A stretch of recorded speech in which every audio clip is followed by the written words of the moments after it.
I've always enjoyed the quiet solitude of my apartment at night. It was my sanctuary, a place where I could unwind after long, stressful days at work. The soft hum of the refrigerator, the distant sounds of the city, and the comforting creaks of the old building made it feel alive yet serene. That night, however, the usual calm was shattered in ways I could never have imagined.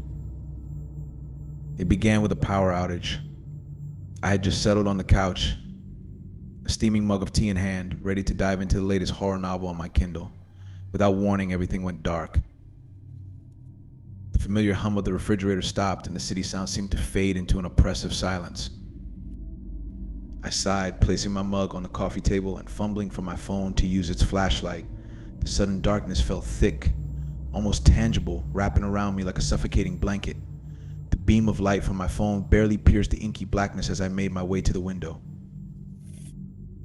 I pulled back the curtain, expecting to see the lights of the other buildings and street lamps below.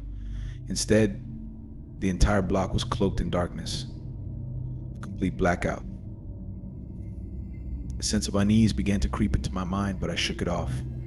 Power outages were rare but not unheard of. Returning to the couch, I decided to wait it out.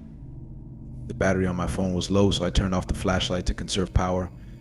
I sat there, enveloped in darkness, trying to listen for any sounds from the outside world. That's when I heard it. A soft, almost imperceptible scratching noise. At first I thought it was my imagination, but it persisted, growing slightly louder with each passing second. My heart started to race. The sound seemed to be coming from the front door. Probably just a tree branch, I told myself, though I knew there were no trees near my door. The scratching continued, methodical and deliberate. I stood up, my legs trembling, and crept towards the door. Each step felt like an eternity. When I reached the door, I pressed my ear against it, trying to discern what could be making the noise. It stopped abruptly, as if whatever was on the other side knew I was listening. My breath caught in my throat. I stood there, paralyzed, straining to hear anything. Minutes passed in silence. Just as I was about to turn away, the scratching resumed, but this time it was accompanied by a faint whispering. My blood ran cold. The words were indistinct, a chilling murmur that sent shivers down my spine. I backed away from the door, my mind racing who could be out there, and why. I grabbed my phone, hesitating for a moment before dialing 911. Just as I pressed the call button, the whispering stopped, replaced by a loud, insistent knocking. The sudden noise made me jump, and I nearly dropped the phone. The knocking was rhythmic and relentless, echoing through the apartment. I glanced at the screen, no signal. The outage must have affected the cell towers as well. Panic started to set in. I needed to get help, but without power or phone, I was trapped. The knocking intensified, each pound reverberating through my body. Desperate, I decided to take a chance and call out.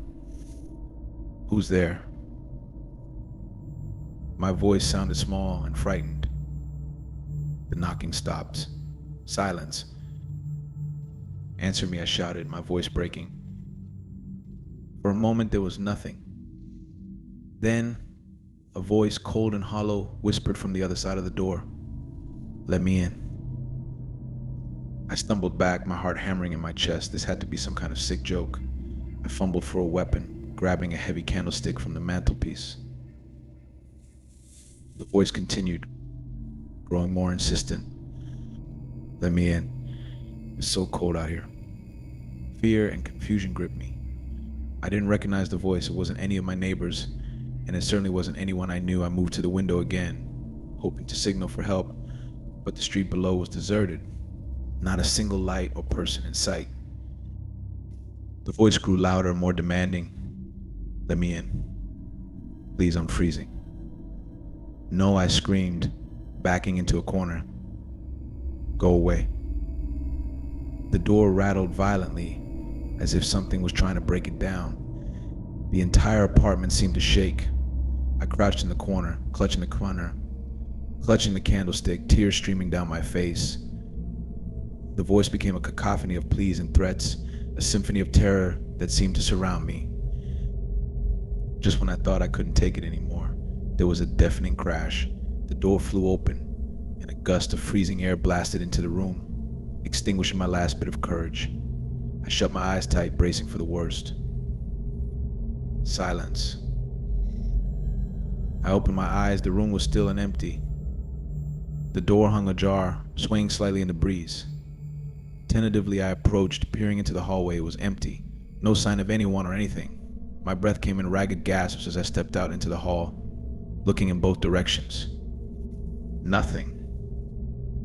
Returning to the apartment, I closed the door and locked it, though I knew it was a futile gesture. I sank to the floor, the events of the night playing over and over in my mind. As dawn approached, the power flickered back on, bringing with it a sense of normalcy. But I knew I would never feel safe again. The memory of that voice, the cold and the terror would haunt me forever. Alone in the night, I had come face to face with something beyond my understanding, and it had left its mark on my soul.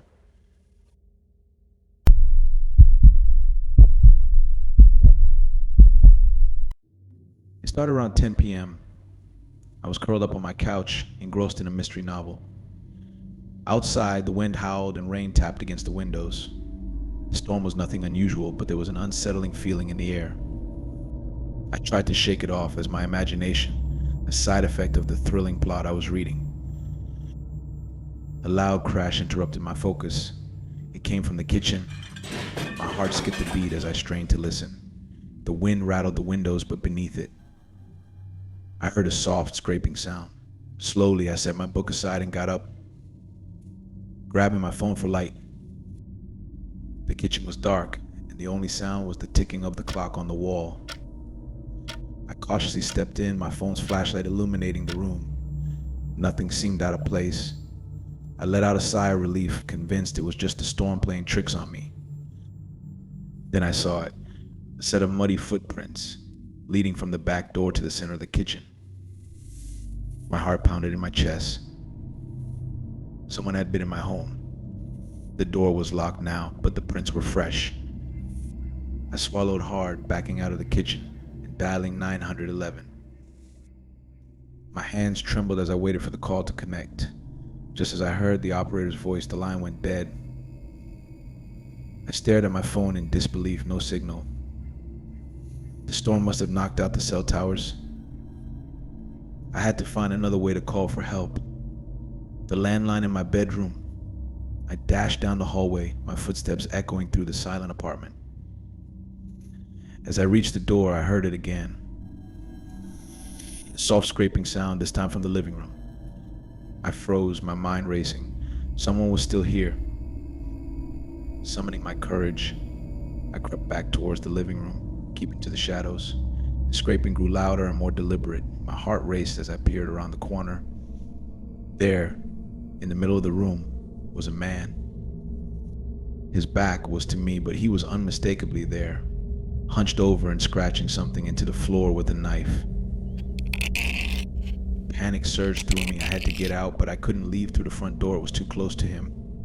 My only option was the bedroom window.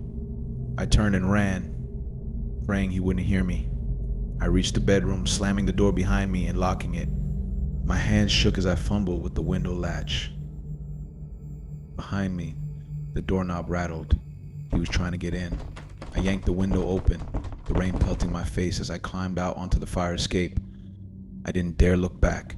I clambered down, my breath coming in ragged gasps. Once I reached the ground, I sprinted to the neighbor's house, pounding on their door till they answered.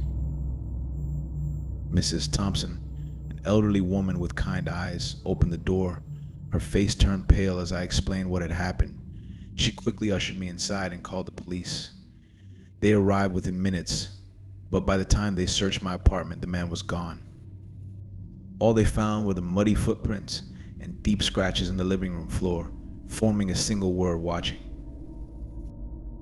The officers assured me they would patrol the area and advised me to stay with a friend for the night. I thanked Mrs. Thompson and left, too shaken to think clearly. I decided to stay at a nearby hotel, desperate for a sense of security. As I lay in the unfamiliar bed, my mind raced with questions. Who was that man? Why had he chosen my apartment? And what did the word watching mean? Sleep eluded me, and every creak of the hotel made me jump. I kept the lights on, afraid of what the darkness might conceal. The next morning, I returned to my apartment, accompanied by a police officer. The place felt different, the air heavy with a lingering unease. The scratches on the floor seemed deeper, more sinister in the daylight. I packed a bag, deciding to stay with my sister for a while. I needed time to process what had happened and to feel safe again. As I left, I glanced back one last time. The storm had passed, leaving the world outside calm and clear. But inside, the memory of that night lingered, a chilling reminder that some horrors don't end with the dawn. And somewhere I knew the Watcher was still out there waiting.